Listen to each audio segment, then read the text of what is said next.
کفن کے بارے میں دریافت کیا ہے کہ کفن کیسا ہونا چاہیے، تو یہ مسئلہ یاد رکھنا چاہیے کہ کفن کی 3 قسمیں ہیں۔ ایک کفن وہ ہوتا ہے جو کفن ضرورت کا ہوتا ہے، اور ضرورت کا مطلب یہ ہے کہ شریعت نے جس چیز کو ضروری قرار دیا ہے اور وہ صرف ایک چادر کافی ہے، مرد ہو، عورت ہو، ہجڑا ہو، ان تینوں کے لیے ایک چادر بس کافی ہے۔ کہیں 200 میتیں ہو جاتی ہیں، کوئی حادثہ ہو جاتا ہے، جیسے تیل کو آگ لگ گئی تھی تو سینکڑوں لوگ ہو گئے، جیسے میدان جنگ میں، اور جیسے اور مختلف حادثات میں زلزلہ آ جاتا ہے، تو صرف ایک چادر بھی کافی ہے، اس لیے کہ اس وقت میتوں کو دفنانا اور افراد کم ہوتے ہیں، بھگدڑ مچی ہوتی ہے، تو اگر ایک چادر پر اکتفا کیا جائے تو بھی ٹھیک۔ دوسرا کفن ہوتا ہے جو بقدر کفایت ہے۔ بقدر کفایت کا مطلب یہ ہے کہ ایک چادر کی بجائے 2 چادریں اڑا دی جائیں، ایک چادر اڑا دی جائے اور اس سے نیچے ایک کفنی جو ہوتی ہے وہ پہنا دی جائے، عورت اور مرد کے لیے یا ہجڑے کے لیے، یہ بھی کافی ہے۔ لیکن بغیر ضرورت کے اتنا کفن یہ مکروہ ہے، کوئی اچھی بات نہیں ہے۔ اور کفن تیسرا وہ ہوتا ہے جس کے لیے مرد کے لیے 3 چادریں ہوتی ہیں، عورت کے لیے 5 چادریں ہوتی ہیں، اور اسی طرح جو حقیقت میں پیدائشی طور پر ہجڑا ہوتا ہے اس کے لیے بھی 5 چادریں ہوتی ہیں۔ اگر اس میں مرد کی علامات زیادہ ہوں تو پھر وہ مردوں کے حکم میں چلا جائے گا 3 چادریں، لیکن اصل میں اس کے لیے 5 چادریں ہوتی ہیں۔ اور 2 طرح کے ہجڑے، ایک تو وہ اچھا خاصا مرد ہے مگر بنا ہوا ہے ہجڑا والعیاذ باللہ، تو اس کے لیے بھی 3 چادریں ہوں گی، اور ایک جس نے اپنی جنس کی تبدیلی کروا لی ہے اور وہ ہجڑا ہو گیا ہے، تو اب اس کا کیا کیا جائے؟ تو ہمارا تو خیال یہی ہے، یہ جدید مسائل میں سے ہے کہ اگر وہ مرد تھا پیدائشی طور پہ تو مرد کی چادریں دی جائیں، عورت تھا تو عورتوں کی چادریں دی جائیں، یہ جو اس نے خود سے کیا ہے کام اس کا اعتبار نہیں۔ کفن کس کپڑے کا فرمایا ہے کہ دینا چاہیے؟ تو جو مل جائے، جو بوقت ضرورت کپڑا مل جائے، جتنا بھی ہو وہ ٹھیک ہے، لیکن کفن اچھے سے اچھا، عمدہ سے عمدہ کپڑا استعمال کرنا چاہیے۔ آج کل لوگوں نے بالکل یہ چیز چھوڑ دی ہے، اور لوگ شاید نہیں جانتے کہ کفن کے لیے عمدہ سے عمدہ کپڑا استعمال کرے۔ فقہا لکھتے ہیں کہ وہ کپڑا جس میں وہ جمعے کی نماز پڑھتا ہے، وہ کپڑا جس میں کسی بادشاہ صدر سے جا کے ملنا ہے تو وہ، پھر وہ کہتے ہیں کہ وہ کپڑا جس میں لڑکی عورت اپنے میکے جاتی ہے، کہ اگر غربت بھی ہے تو اچھے کپڑے پہن کے جاتی ہے کہ چھپا سکے اپنی حالت کو۔ اس لیے خواتین کے لیے ریشم کا کفن بہت عمدہ ہے، خواتین کو ریشمی کفن پہنانا چاہیے۔ والدہ صاحبہ ہیں، بہنیں ہیں، اہلیہ ہیں، بڑے حقوق بنتے ہیں ان کے، تو ان سب کو ریشم کا کفن دینا چاہیے، سب سے بڑھیا۔ اور مردوں کو ریشم کا کفن نہیں دیا جا سکتا، اس لیے مردوں کو تو نہیں لیکن عورتوں کو دیا جانا چاہیے۔ اور ہجڑے میں اگر 5 چادریں ہیں تو 5 بھی بہتر یہی ہے کہ ریشمی چادروں کا استعمال کیا جائے۔ وجہ اس کی یہ ہے کہ یہ احادیث سے ثابت ہے، حضور اقدس صلی اللہ علیہ وسلم نے فرمایا کہ جس مردے کو تم اچھا کفن پہناتے ہو وہ جہاں جا کر جنت میں یا برزخ میں اپنے دوسرے دوستوں کو بتاتا ہے، اپنے رشتہ داروں کو، کہ میرے بچوں نے کتنی اچھی چیز مجھے دی، کتنا اچھا تحفہ مجھے دیا۔ حدیث میں ہی آتا ہے کہ حضرت ابو سعید خدری رضی اللہ عنہ کا انتقال ہونے والا تھا، کوئی توقع بھی نہیں تھی، تو اس محلے میں ایک خاتون آئیں، کسی اپنے عزیز کو یا مرد آیا، حدیث میں آتا ہے کہ اس نے آ کے کہا کہ 2 دن بعد حضرت کا انتقال ہو جائے گا، حضرت ابو سعید رضی اللہ عنہ کا، تو کفن ان کے کفن میں رکھ دینا، میں ان سے یہاں وصول کر لوں گا، کیونکہ میرا کفن میلا ہو گیا ہے، پرانا ہو گیا ہے، تو مجھے شرم آتی ہے لوگوں سے ملتے ہوئے، تو میرا کفن ڈال دینا، میں فخر کروں گا کہ میرا کفن میرے وارثوں نے بہت اچھا بھیجا ہے۔ یہ ساری باتیں احادیث میں آئی، اس لیے ہم نے چونکہ عمل کرنا چھوڑ دیا ہے، تو اس لیے ہمارے لیے یہ نئے نئے مسائل بن گئے ہیں نا، کہ ایسے نہیں ہیں۔ اب میت کو کس طرح کفن پہنچے گا، وہ کیا فخر کرے گا، کیا چیزیں ہوں گی، یہ سب وہ جہان ہے جو ہماری عقل اور سمجھ سے بالا ہے۔ اگر فرض کیا کر لو، حقیقت میں آپ سر اٹھائیں تو آپ کی نظر چھت تک محدود ہو جاتی ہے۔ اب ایک آدمی یہ کہتا ہے کہ انسانی نظر اس سے زیادہ اوپر جا ہی نہیں سکتی، تو آپ یہ کہہ سکتے ہیں کہ انسانی نظر تو آسمان تک جاتی ہے، یہ کہو کہ رکاوٹ آ جائے تو پھر نہیں جا سکتی، تو عقل کے لیے بھی رکاوٹ آ جاتی ہے، عقل نہیں سمجھ سکتی۔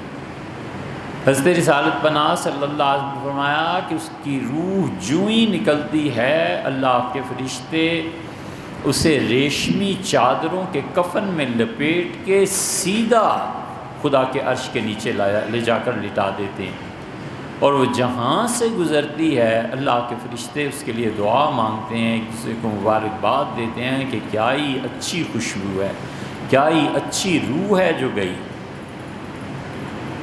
تو یہ ہوتا ہے، اس لیے اپنی میت کو کفن بہتر سے بہتر کپڑے کا دینا چاہیے۔ اپنے لیے کفن خود تیار کرا کے رکھ لے کہ اگر میرا انتقال مجھے کفن دیا جائے، کوئی حرج نہیں۔ والدہ کے لیے، بہنوں کے لیے، اہلیہ کے لیے، بیٹیوں کے لیے ریشمی چادریں منگانی چاہیے، اللہ توفیق دے، بہتر سے بہتر کفن دو۔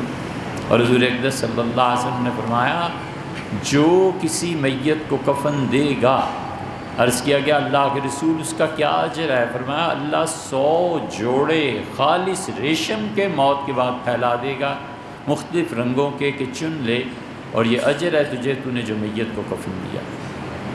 تو اس لیے کفن کے معاملے میں یہ چیزیں، اس پہ عمل کرنا چاہیے۔ جنازے میں 2 فرض ہیں، ایک 4 تکبیرات کا کہنا، صاحب نے دریافت فرمایا تو جنازے میں 4 تکبیرات کا کہنا یہ فرض ہے۔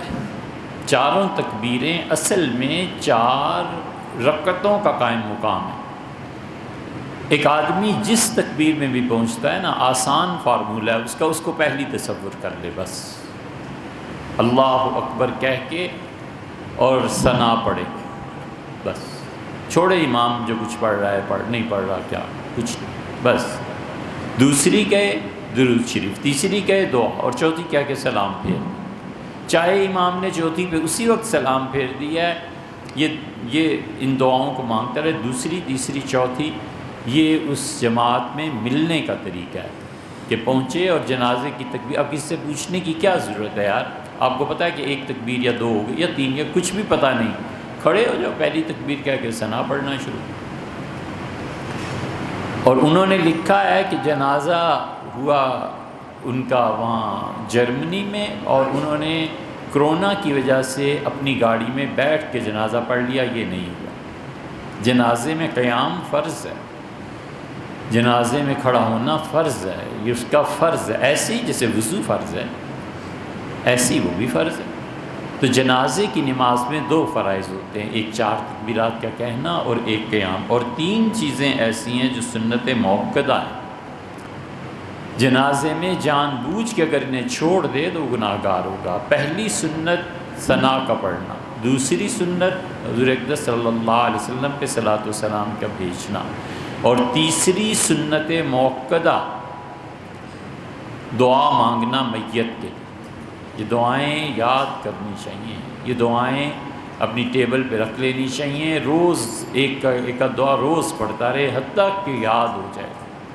حضور صلی اللہ علیہ وسلم اتنا لمبا جنازہ پڑھاتے تھے، اتنا لمبا کہ عوف بن مالک کہتے ہیں کہ ایک آدمی کا جنازہ رکھا گیا اور رسول اللہ صلی اللہ علیہ وسلم نے جو پڑھانا شروع کیا ہے، اتنا طویل قیام اور دعائیں تھیں کہ اتمنا، میں نے اس بات کا اظہار دوستوں سے کیا، میں نے کہا لیتنی مکانو، کاش یہ میرا جنازہ ہوتا۔ اللہ جانے کیا آگ لگی ہوئی ہوتی ہے ان مولویوں کو، ایسے جنازہ پڑھاتے ہیں جسے مصیبت کوئی آئی، بھی چھوڑ دو، مت پڑھاؤ، کیوں سنت کے چیزوں کو خراب کرو۔ کفن بھی کوئی نہیں بتاتا اور جنازے بھی لمبے یہ نہیں پڑھاتے، پتہ نہیں کیا کرنا ہوتا ہے۔ ہمیشہ رسول اللہ صلی اللہ علیہ وسلم، یہ آخری چیز ہے جو تم اپنی اس میت کو دے رہے ہو، مطلب یہ ہے کہ آخری مرتبہ سب سے مؤثر دعا وہی ہے نا جو جنازے کی، ورنہ تو آدمی بعد میں بھی دعا مانگتا ہے۔ تو اس لیے یہ تینوں چیزیں سنت موقدہ ہیں۔ ایک چیز ہے تلقین، یہ بھی کسی نے پوچھا ہے، میت کو تلقین اب امت میں رہ گئی ہے اہل تشیع، ان میں جن لوگوں کا عقیدہ ٹھیک ہے انہیں کیوں کافر بنانا یا کافر کہنا ہے، جن کا نہیں ہے ٹھیک، وہ پھر سب برابر۔ تو اس لیے امت میں جس کا بھی عقیدہ ٹھیک ہے ان میں اہل تشیع رہ گئے ہیں جو تلقین میت کرتے ہیں۔ تلقین میت کا مطلب کیا ہوتا ہے ہمارے نزدیک کہ قبر پہ کھڑے ہو کے یہ کہنا کہ اذکر ما خرجت علیہ من الدنیا، یاد کرو وہ بات جس پہ تم نے زندگی گزاری تھی اور اس دنیا سے گئے تھے، ان تشہد اللہ الہ الا اللہ وحدہ لا شریک لہ، تم یہ گواہی دیتے تھے کہ اللہ ایک ہے اور حضور صلی اللہ علیہ وسلم اس کے رسول ہیں اور اللہ کے علاوہ کوئی خدا نہیں ہے، وَإِنَّكَ رَضِيتَ بِاللَّهِ رَبًّا، اور تم اس بات کو کہتے تھے کہ میں اس پہ خوش ہوں کہ اللہ میرا پروردگار ہے، وَبِالْإِسْلَامِ دِينًا، اور دین میرا اسلام ہے، وَبِمُحَمَّدٍ صلی اللہ علیہ وسلم نبیہ، اور تم یہ مانتے تھے نا کہ حضور صلی اللہ علیہ وسلم ہی تمہارے رہنما اور نبی ہیں، بالقرآن امامہ، اور اس بات کے تم اقرار کرتے تھے کہ قرآن ہی تمہارا رہنما ہے اس زندگی میں بھی اس زندگی میں۔ اسے کہتے ہیں تلقین،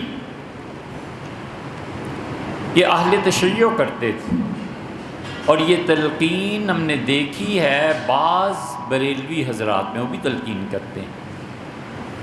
تو اس کی تحقیق کی، مگر اب تک جس نتیجے پر پہنچے ہیں وہ یہ کہ یہ تلقین کرنی چاہیے، جو نہ کرنا ہے یہ اہل السنہ کا نہیں ہے، معتزلہ کا مسلک ہے۔ کچھ کتابیں میں ملی نہیں، مل گئی تو پھر ہم اس سے ممکن ہے اور زیادہ آخری حالت بیان کریں، مگر اب تک جو ہمیں سامنے آئی ہیں چیزیں، یہ معتزلہ نے فتنہ چھوڑا تھا، پیدا کیا تھا کہ میت کی کوئی تلقین نہیں۔ میت کو دفن کرنے کے بعد یاد رکھو ایک تو تلقین کرنی چاہیے، دوسرے صحابہ کرام رضی اللہ عنہ میت کی قبر کے بعد بیٹھ جاتے تھے۔ کسی آدمی کی طبیعت اس پہ بھی منحصر ہوتا ہے، بسا اوقات ایسے محبوب کا انتقال ہوتا ہے کہ تنہائی میں ہی رونے کو جی چاہتا ہے۔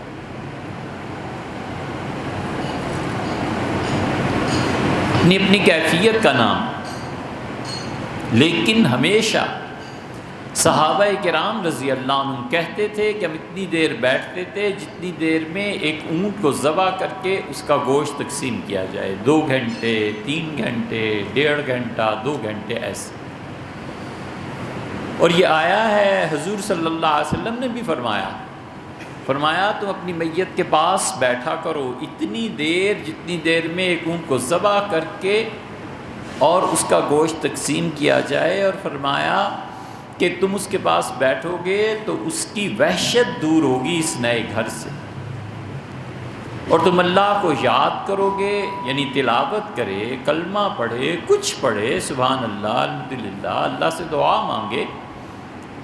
تو آپ نے فرمایا الآن یسأل، اب اس سے سوالات شروع ہو رہے ہیں، تثبیتاً فی القبر، اور دعا کرنا اللہ اسے صحیح جوابات کی توفیق دے۔ اس لیے کبھی بھی کسی کا انتقال، والد، والدہ، بہن، بھائی، اپنے دوست عزیز جنہوں نے زندگی میں گھنٹوں ہمیں دیے ہوتے ہیں، ہم سے اتنا بھی نہیں ہو سکتا، کیا بے حیائی ہے کہ اسے 2 گھنٹے نہ دے سکے، اس کا بھی کوئی حق بنتا ہے۔ مسلسل دعا، حضور صلی اللہ علیہ وسلم الان، اب اس سے پوچھا جائے گا تثبیت اللہ کہ بیٹھ کے کچھ پڑھنا تاکہ وہ سوالات کے جوابات میں ایک تو کامیاب ہو، دوسرے تمہارے بیٹھنے سے اسے انس ہوگا، محبت ہوگی۔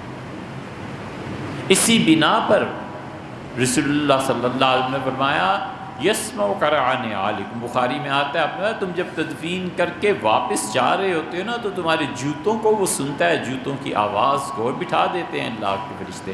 اور اسی وجہ سے فتاوی عالمگیری وغیرہ میں فقہا نے لکھا ہے کہ جب بھی قبرستان جانا ہو تو جس میت کی قبر پہ جانا ہے اس کے پاؤں کی طرف سے داخل، وہ کہتے ہیں پاؤں کی طرف سے داخل ہو اور اس کے سینے کے برابر کھڑا ہو جائے، اور پھر دعا مانگے اللہ سے قبر کی طرف منہ کر کے، دونوں ہاتھ اٹھا کر۔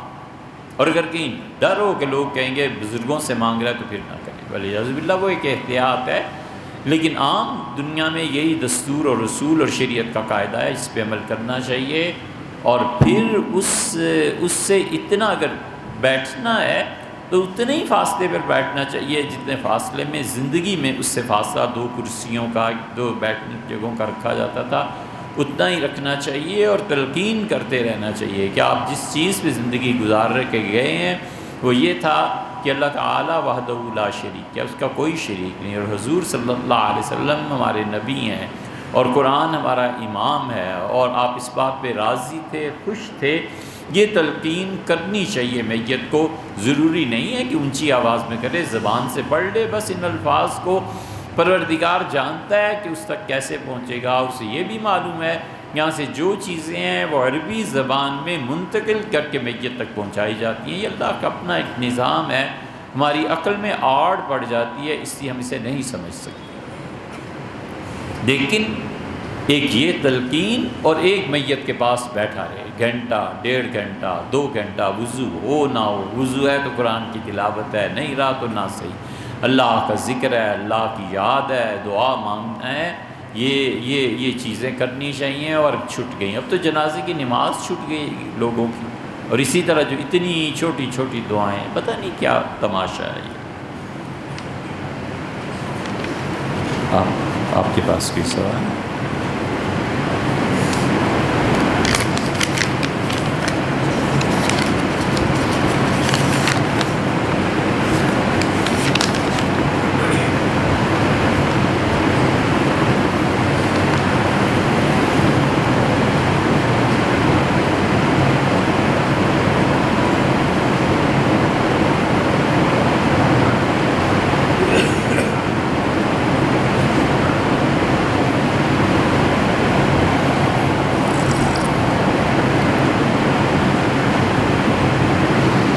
یہ بات درست ہے کہ حضرت رائے پوری رحمۃ اللہ علیہ فرماتے تھے کہ وہ قادیان گئے تو وہاں مسجد میں حکیم نور الدین قادیانی کو دیکھا، کوئی تسبیح پڑھتے ہوئے، ایک مرتبہ آیت کریمہ پڑھتے تھے اور آنسو ان کی آنکھوں سے گرتے تھے۔ اصل قصہ یہ ہوا تھا کہ ہمارے حضرت رائے پوری رحمۃ اللہ، بڑے حضرت شاہ عبد الرحیم صاحب رائے پوری رحمۃ اللہ علیہ بڑے رئیس تھے، اس زمانے میں لاکھوں پتی تھے۔ ان کے گاؤں میں حویلی تھی، یہ عبد الوہاب صاحب تبلیغ کے جو ہیں یہ، اور بڑے حضرت رائے پوری رحمۃ اللہ علیہ، یہ دونوں وہاں کے بہت بڑے لوگ تھے، ان کے والدین کی حویلیاں تھیں۔ شاہ عبد الرحیم صاحب رائے پوری رحمۃ اللہ علیہ تشریف لائے تھے سہارنپور، اور وہاں ایک شیخ تھے، ان سے ملاقات بیعت کر لی تھی سلسلہ نقشبندیہ میں۔ تو سلسلہ نقشبندیہ کے اثر کی وجہ سے حضرت پہلے تو بات چیت کرتے تھے، پھر بہت خاموشی طاری ہو گئی تھی۔ یہ رائے پوریوں میں جو خاموشی ہے نا، یہ اصل میں اس نسبت کا ایک حصہ ہے۔ تو حضرت نے جن سے بیعت ہوئی کی، ان کا بھی نام عبد الرحیم سہارنپوری تھا، یہ رائے پور کے تھے، وہ سہارنپور کے تھے۔ پھر انہوں نے پورا سلوک نقشبندیہ کا طے کروایا، اجازت خلافت سب ہو گئی۔ لیکن حضرت نے ان کے اپنے شیخ کے انتقال کے بعد محسوس کرتے تھے کہ ابھی بات بنی نہیں۔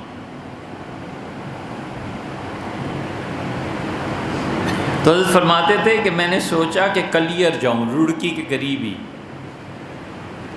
تو کلیر میں پہنچا تو صابر کلیری رحمۃ اللہ علیہ کے مزار کے باہر جو کھلی جگہ ہے وہاں پہ رات کو سو گیا، کچھ دن گزارے۔ تو مجھے ایسے لگا کہ جیسے بارش ہو رہی ہے، تو میں نے، سردی بھی تھی، رضائی جب ہٹائی دیکھتا ہوں کچھ بھی نہیں، آسمان بھی صاف، کوئی بادل۔ پھر دوسری، پھر تیسری،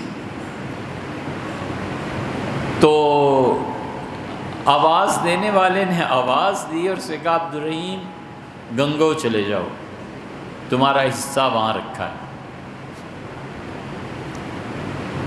حضرت کئی مرتبہ تشریف لے گئے تھے، ان کے بعد شاہ عبد القادر صاحب رائے پوری رحمۃ اللہ علیہ بھی جاتے تھے۔ حضرت فرماتے تھے ایک مرتبہ صابر کلیری رحمۃ اللہ علیہ سے گفتگو کا موقع ہوا، تو میں نے کہا اپنی نسبت اور یہ اور وہ، حضرت نے فرمایا اللہ کے ہاں پہنچ کے نا اپنی اپنی کرنی اور اپنی اپنی بھرنی، خود محنت کرو، کوئی پڑیا نہیں ہے جو تمہیں اٹھا کر دے دیں۔ بہرحال بڑے حضرت کے ساتھ یہ ہوا کہ تمہارا حصہ گنگو میں ہے، وہ پھر چلے گئے۔ حضرت مولانا رشید احمد صاحب گنگوئی رحمۃ اللہ سے بیعت ہوئے۔ حضرت نے فرمایا بیعت کی تو ضرورت نہیں، وہی کافی ہے، لیکن جملہ ایک ہی کہا لیکن کس غضب۔ انہوں نے فرمایا کہ تم نے سلسلہ نقشبندیہ کا سلوک تو طے کر لیا ہے، لیکن میرے ہاں کچھ کرنا پڑتا ہے، کچھ وقت لگتا ہے، کہ حضرت اسی لیے تو حاضر ہوا۔ پھر شاہ عبدالرحیم صاحب رحمۃ اللہ علیہ کو حضرت نے پورا سلوک طے کروایا اور صحیح مجاہدہ۔ پھر وہ رائے پور آ گئے، مطلب بہت متمول آدمی تھے، وہاں باغ تھا، اس میں قیام ہو گیا۔ یہ جن کا آپ ذکر کر رہے ہیں ان کے خلیفہ شاہ عبد القادر صاحب رائے پوری رحمۃ اللہ علیہ سرگودا سے چلے، اور سرگودا سے چلے تھے حق کی تلاش میں، تو کہتے تھے پانی پت پہنچا تو مغرب کی نماز کے بعد اس زمانے میں، یعنی 1800 کچھ آپ سمجھ لیں، 1890 1880 ایسے لکھی ہوئی ہے تاریخ کتابوں میں، ذہن میں مستحضر نہیں۔ حضرت رحمۃ اللہ کہتے تھے کہ مغرب کے بعد کسی نے پوچھا کہ مسافر ہیں، تو ہم نے بتایا ہم لوگ 3 مسافر تھے، تو انہوں نے رضائیاں بھیجیں، بڑا اچھا کھانا بھیجا، تو 2 بڈھے تھے وہ آپس میں بات کرنے لگے، کہنے لگے دیکھنا اس گاؤں میں لوگوں کے عقیدے ایسے اچھے نہیں ہیں، تو کسی پیر بزرگ کے نام پہ کھانا پکایا اور بھیج دیں۔ تو حضرت نے بڑی سختی سے منع فرمایا ہے اور ہمیں نہیں کھانا۔ باتیں اتنا اچھا کھانا آیا، خیر ہم نے تو کھا لیا، لیکن انہوں نے نہیں کھایا بڈھوں نے۔ تو میرے دل میں آیا کہ انہیں بڑا تقویٰ ہے۔ میں نے ان سے پوچھا کہ آپ کے بزرگ کون ہیں؟ تو انہوں نے کہا مولانا رشید احمد گنگوئی رحمۃ اللہ علیہ، ہمیں حضرت نے سختی سے منع کیا ہوا ہے کہ حرام نہیں کھانا۔ تو میں نے سوچا اتنی قوی نسبت کا شیخ جس کے مریدوں کی اتنی اصلاح ہوئی ہوئی، وہ چلنا چاہیے۔ حضرت میں چلا گیا، جب میں پہنچا گنگو تو مجھے احساس ہوا کہ حضرت رحمہ اللہ اس وقت روحانیت کے اس مقام پر ہیں کہ میں تو الف بے پڑھنے والا ہوں، مجھے حضرت سے استفادہ بڑا مشکل ہے۔ جب میں پھر رائے پور آیا، شاہ عبدالرحیم صاحب رائے پوری رحمۃ اللہ علیہ سے میں نے کہا، کچھ دن رہا وہاں، پھر میں نے بیعت کے لیے عرض کیا، تو اس دن گنگو میں حضرت کے بیٹے حکیم مسعود صاحب کا ولیمہ تھا، تو حضرت نے گھوڑے پہ تشریف فرما جانے لگے، تو میں نے عرض کیا، تو حضرت نے فرمایا کہ مجھ سے بیعت؟ بہت حیران۔ حضرت رائے پوری رحمۃ اللہ کی بیعت کوئی آسان تھوڑا ہی تھی۔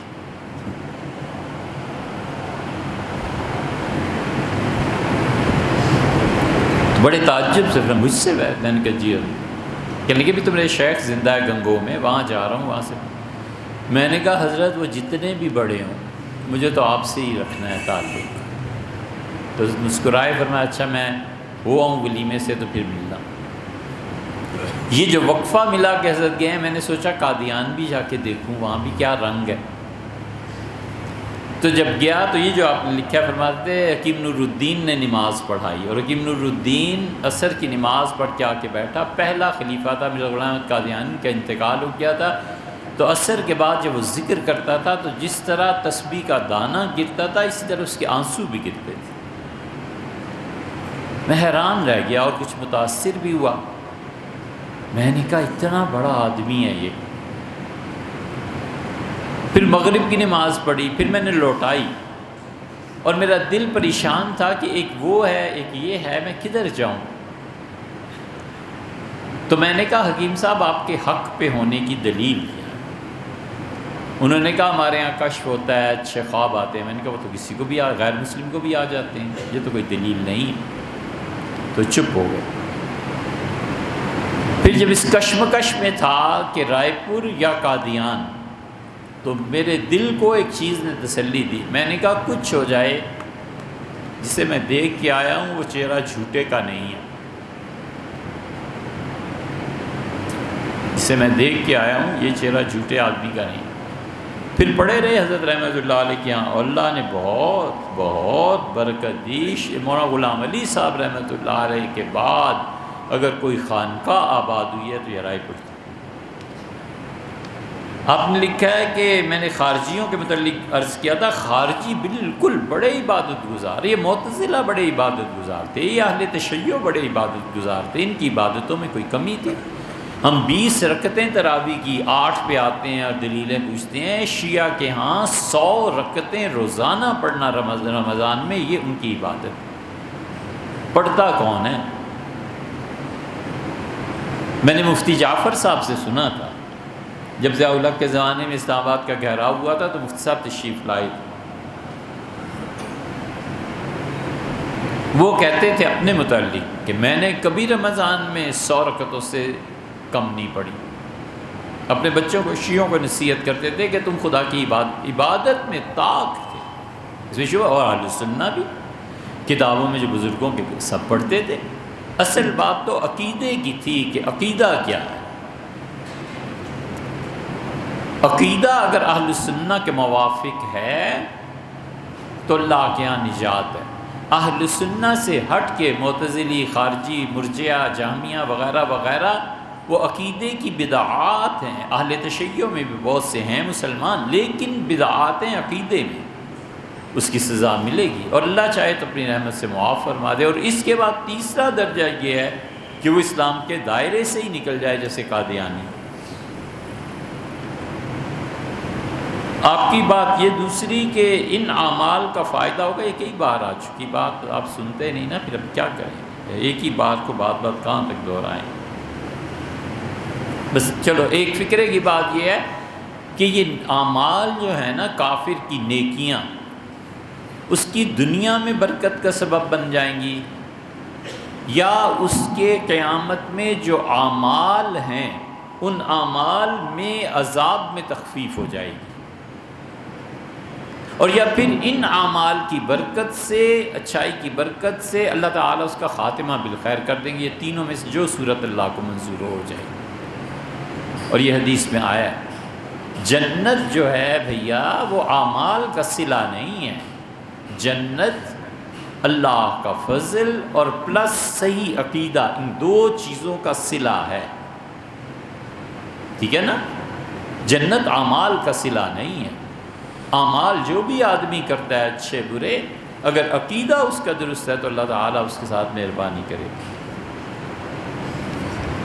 اگر ایک آدمی زندگی بھر حق کی تلاش میں رہا اور پھر بھی گمراہی پہ رہا تو اس سے بچنے کا طریقہ ایک بہت آسان ہے، وہ دعا مانگا کرو جو رسول اللہ صلی اللہ علیہ وسلم تہجد میں مانگتے تھے، ہر نماز کے آخر پہ اسے پڑھا کرو، بس آسان طریقہ ہے۔ اللہم رب جبرائیل و اسرافیل و میکائیل، اے پروردگار جو جبریل امین، میکائیل اور اسرافیل کا پروردگار ہے، فاطر السماوات والارض، زمین و آسمان کو بغیر کسی مثال کے بے مثال پیدا کرنے والے پروردگار، اہدنی لما اختلف فیہ، اللہ لوگوں میں جو اختلافات ہیں نا اس میں مجھے صحیح راستے پر، انک لا تہدی من تشاء الی صراط مستقیم، اے پروردگار جسے چاہتا ہے صحیح راہ پہ چلاتا ہے۔ یہ مانگے کثرت سے، اس کے باوجود نہ ملے، اللہ جانے اور وہ جانے، اس نے کام ٹھیک کیے، اللہ جانے اور وہ جانے، ہمیں کیا ضرورت ہے اسے کافر کہنے کی؟ اگر ہمیں پتہ ہے کہ وہ اللہ سے ہمیشہ ہدایت مانگتا ہے، بس ٹھیک ہے۔ ایک صاحب نے ہاؤسنگ سوسائٹی بنائی اور قسطوں پہ پلاٹ دینے کا وعدہ کیا، نقشے میں پلاٹس کی نشاندہی بھی کی، کچھ لوگوں نے پلاٹ کی پوری قیمت جمع کرا دی اور کچھ نے آدھی یا اس سے کم یا زیادہ۔ وہ صاحب 3 سال کے لیے جیل چلے گئے، واپس آئے تو مذکورہ پلاٹس ان کے بزنس پارٹنر فروخت کر چکے تھے اور تعمیر بھی ہو چکی تھی۔ لوگوں نے جو جمع کرائی تھی رقم وہ 5 سال سے زیادہ عرصہ پہلے جمع، اب وہ صاحب کہتے ہیں کہ میں ان لوگوں کو رقم واپس لوٹا دوں گا۔ اب ان سے اصل رقم جو جمع شدہ تھی وصول کرنی ہے یا موجودہ پلاٹ کی جو قیمت ہے اس کو وصول کیا جائے۔ یہ بات یک طرفہ نہیں ہو سکتی، کیا مجبوری پیش آ گئی تھی؟ جیل چلے گئے تھے نا، تو جیل میں اسباب اور وسائل تھے کہ نہیں تھے؟ پارٹنرز کے ساتھ ان کا اپنا بزنس کیا تھا؟ پارٹنرز نے ان پلاٹس کو کس طرح بیچا اور کتنے پیسے وصول کیے؟ یہ سارے حقائق سامنے آئیں اور وہ اقرار بھی کریں، پھر جا کر فیصلہ کیا جا سکتا ہے۔ جنات میں اتنی طاقت ہے اور اختیار کہ انسانی جسم میں داخل ہو کر خون بن کر دوڑنے لگیں۔ جنات کے ساتھ یہ معاملہ ہوتا ہے، انسانی خون میں حضور صلی اللہ علیہ وسلم نے تشبیہ دیا ہے کہ جس طرح خون تمہارا گردش کرتا ہے نا، بالکل اسی طرح جنات شیاطین اس کے وسوسے بھی گردش کرتے ہیں۔ اب وہ جنات کیسے خون میں جاتے ہیں، کیا اس کا اثر ہے، یہ ہماری عقل سے سمجھ سے باہر چیز ہے۔ ریکارڈ تلاوت لگا کر ساتھ ساتھ کام کاج بھی جاری رکھا جائے اور تلاوت کی سماعت سے توجہ ہٹ جائے تو گناہ ہوگا۔ ایسے نہیں کرنا چاہیے۔ اللہ نے فرمایا ہے کہ وَإِذَا قُرِئَ الْقُرْآنُ، اور جب قرآن پڑھا جائے تم پہ تو اسے غور سے سنو اور چپ رہو تاکہ اللہ رحم کرے۔ یہ چپ رہنا تو درکنار، اس کا پتہ ہی نہیں ہے اس کو کہ قرآن کا ادب تعلیم یہ نہیں کرنی چاہیے۔ اپنی اولاد کا صرف ماتھے کا ہی بوسہ نہیں، ایسے نہیں ہے، اپنی اولاد کا سوائے سطر کے پورے جسم کا بوسہ لیا۔ سیدنا حسن رضی اللہ عنہ کئی مرتبہ حاضر ہوتے تھے، حضور صلی اللہ علیہ وسلم نے انہیں دیکھا تو بچے تھے نا، تو اوپر کی چادر اتری ہوئی تھی، تو رسول اللہ صلی اللہ علیہ وسلم ان کے پیٹ کو چومتے رہے، ان کی ناف کو چومتے رہے، حضور صلی اللہ علیہ وسلم چہرہ مبارک کو چومتے رہے۔ حضور صلی اللہ علیہ وسلم نے فرمایا تم نہیں جانتے ہو یہ مجھ سے ہے، یہ حسین میرا ہے اور میں اس کا ہوں۔ اللہ جو ان دونوں بھائیوں سے محبت کرے تو بھی اس سے محبت کر، اللہ جو ان دونوں بھائیوں سے بغض رکھے، نفرت کرے، اللہ تو بھی اس سے نفرت کرے۔ کوئی حضور صلی اللہ علیہ وسلم اپنی صاحبزادی صاحبہ حضرت فاطمہ رضی اللہ عنہ آتی تھی، سر چومتے تھے ان کا، پیشانی چومتے تھے۔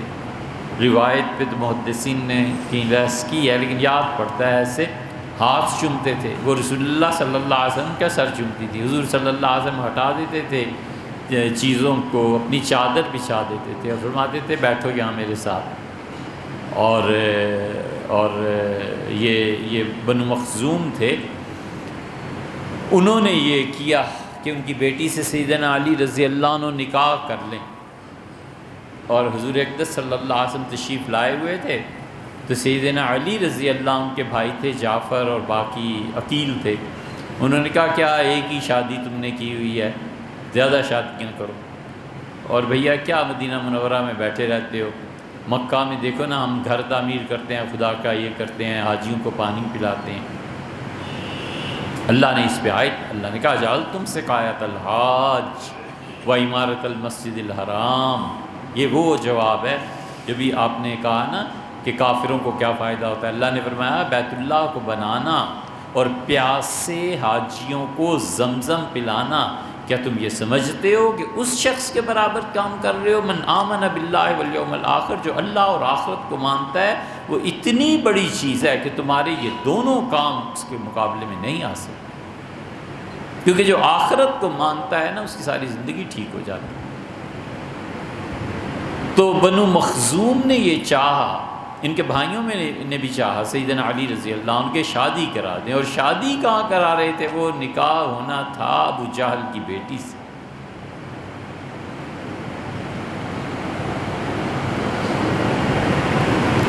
بنو مخزوم یہ مخزومی تھا نا، ابو جہل بھی، وہ آئے اجازت لینے کے لیے حضور صلی اللہ علیہ وسلم سے، اور یہ شادی کی خبر غالباً سیدہ فاطمہ رضی اللہ عنہ کو بھی ہوئی۔ حضور صلی اللہ علیہ وسلم حرم شریف میں تشریف لے آئے، سارے صحابہ رضی اللہ عنہ جمع ہو، حضور اقدس صلی اللہ علیہ وسلم نے فرمایا علی نہیں جانتے بضعۃ منی، میری بیٹی میرے جسم کا حصہ ہے،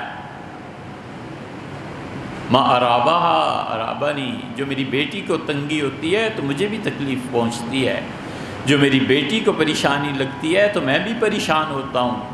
علی اگر چاہتے ہیں کہ ابو جہل کی بیٹی سے شادی کر لیں تو پھر میری بیٹی کو طلاق دیں، میرے پاس واپس بھیج دیں۔ علی کو نہیں معلوم، لا آذن، میں ہرگز اس شادی کی اجازت نہیں دے سکتا، ثم لا آذن، میں پھر کہتا ہوں صاف لفظوں میں میری بیٹی کی شادی، میری بیٹی کے ہوتے ہوئے اس سے شادی نہیں ہوگی، ثم لا آذن، میں پھر تیسری مرتبہ تمہیں کہتا ہوں ہرگز یہ رشتہ نہیں ہوگا۔ اور اگر علی یہ چاہتے ہیں میری بیٹی کو طلاق دیں، گھر واپس بھیج دیں، انہیں پتہ نہیں ہے کہ مجھے کتنی وحشت ہوتی ہے ان چیزوں سے۔ اور پھر رسول اللہ صلی اللہ علیہ وسلم نے فرمایا، اور سیدنا علی رضی اللہ عنہ کو ایک طرح سے ڈانٹ پڑی، سیدنا علی رضی اللہ عنہ ہٹ گئے، کسی کے اندازے میں ہی نہیں تھا۔ فرمایا فاطمہ کو تکلیف نہیں پہنچنی چاہیے رضی اللہ عنہ۔ تو اس لیے حضور صلی اللہ علیہ وسلم بڑی محبت تھی، بہت محبت تھی اپنی صاحبزادی سے، اور اتنا صبر تھا، اتنا حوصلہ تھا ان چیزوں کو برداشت کرنے کا کہ حضرت فاطمہ رضی اللہ عنہ ایک دن حاضر، ابن ماجہ کی روایت میں آتا ہے، انہوں نے کہا ابا آپ ہمارے معاملے میں بالکل ہی نہیں کسی سے کچھ کہتے، ابا آپ بالکل نہیں بولتے، آپ دیکھتے نہیں لوگ ہمارے بارے میں کیا کیا باتیں کرتے ہیں۔ لوگ کہتے ہیں کہ محمد صلی اللہ علیہ وسلم کو اپنی بیٹیوں کی کوئی فکر نہیں، چپ رہے حضور صلی اللہ علیہ وسلم۔ وجہ یہ تھی کہ اسلام کی تبلیغ ان چیزوں، ان سلسلے میں پھر سننا پڑتا ہے۔ ہمیں کون سے نفلوں کا ثواب ہے؟ یہ جملہ درست ہے، مطلب یہ ہے، جملہ درست ہے، اردو محاورہ استعمال ہوتا ہے تو مطلب یہ ہے ہمیں کون سا نفلوں کا ثواب ہے، تو مطلب اس کا یہ ہے کہ یہ کون سی نیکی کا کام ہے، یہ کون سی اچھائی کا کام ہے کہ ہمیں کوئی ثواب ہوگا، یعنی ہم بیکار کی بیگار میں کیوں پڑیں، بیکار کے کام کیوں کریں۔